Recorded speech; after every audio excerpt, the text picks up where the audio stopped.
I think the extant threats, the threats that exist right now around generative AI are all to do with, or very largely to do with misinformation.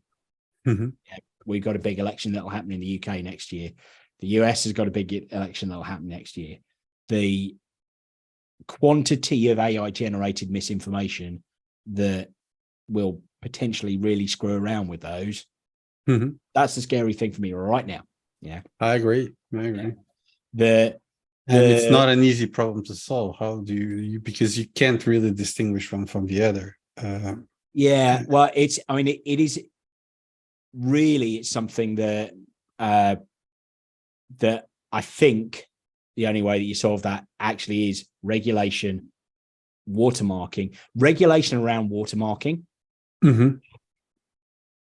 and then dealing with the consequences of that. I mean, it has to be toothsome regulation. Yeah, it's got to be in the, this is like forging banknotes kind of level. Like watermarking AI content, certifying human content somehow.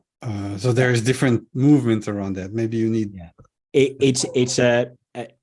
I think my model for it is models over a certain number of parameters and probably some other corners.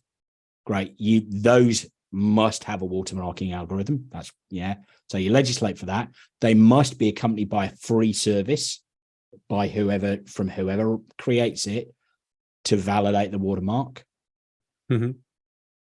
Creating an LLM that isn't watermarked and doesn't have a free service, that's where, that's at the go to jail kind of territory. Okay. And if you want to use a service like that within the service that you're providing, you just like there are right to work legislation, it's on you as a consumer to validate that it's a watermarked, et cetera, service. Right.